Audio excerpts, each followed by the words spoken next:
What's up, interwebs? It's me, XoXo, and today I'm here to review Niche, a genetics survival game for the PC. Let's get started. Niche is exactly what it's touted to be, a genetics survival game. Your entire goal, starting with a male and female creature, is to survive. I'll get to the genetics in a second. BRB genetics.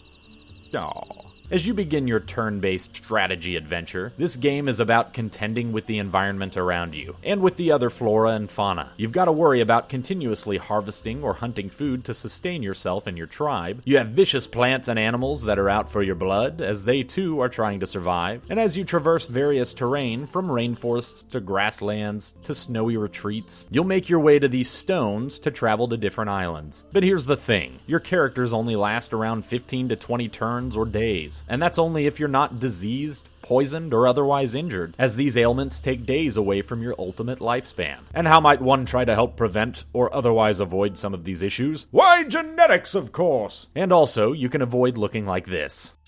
Ugh.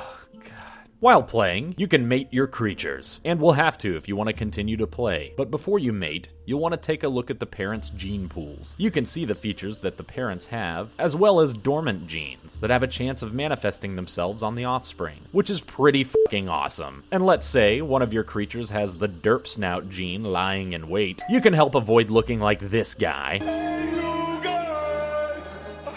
by selecting a gene mutation to try and ensure that the selected gene will be a dominant one. Mating takes one action, of which the creature has 3 per turn, and then as long as the mating is successful and Preggers is on a nest when you finish her turn, voila, you'll have a baby. Pro tip, you might want to select the gene mutation and then sleep a night before getting pregnant to ensure that those genes have a chance of making their way into the baby. Now obviously, avoiding derp snout is important, but where the gene mutations and experimentation gets really cool is when you're trying to breed creatures for specific purposes. Like, if I want to be better at harvesting fruit and moving further each turn, I would select this bad boy as a gene mutation because it helps with both of those. Or, if I'm in a heavily watery zone, I may want to breed creatures with a tail that adds to their swimming capability. What could go wrong?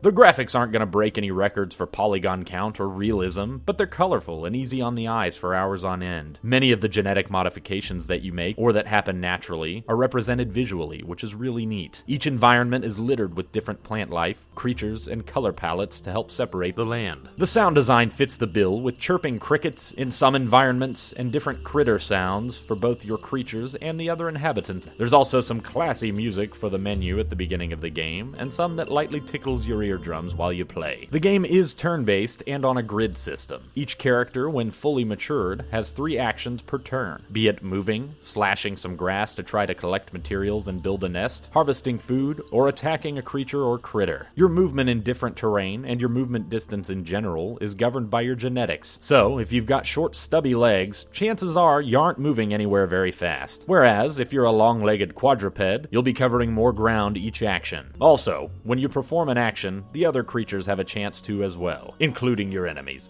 F*** you, demon bird! So keep that in mind if you've got a giant Barrina standing right next to you. Hey there. There are some aspects of the game that I didn't have time to talk about, but overall, the experience is fun and heavy. Heavy because you're gonna lose a lot of creatures. Like, pretty much endlessly. But that's where the game forces you to adapt to survive. As you die and lose all of your creatures the first few times, you'll start picking up on qualities that are essential to surviving, and you'll begin actively trying to implement your newfound genetic mutating knowledge as you go. Sometimes your experiments work, and sometimes this happens. Get back in the pit. This is the kind of game that kicks your ass repeatedly, but you won't want to stop playing. It's also the kind of game that you'll be like, okay, one more island, and 3 hours later, you're not ready to stop playing. If you're a fan of turn-based strategy and have an affection for survival and or creature sim games, I highly recommend this. It has qualities that bring back memories from games like Spore, but if Spore had some genetic fun with an early, light version of Civilization. But really, this Darwinian playground stands on its own. And if you like what you've seen, it should be a natural selection. Thank you so much for watching. You guys are amazing as always. I'll see you next time. Later!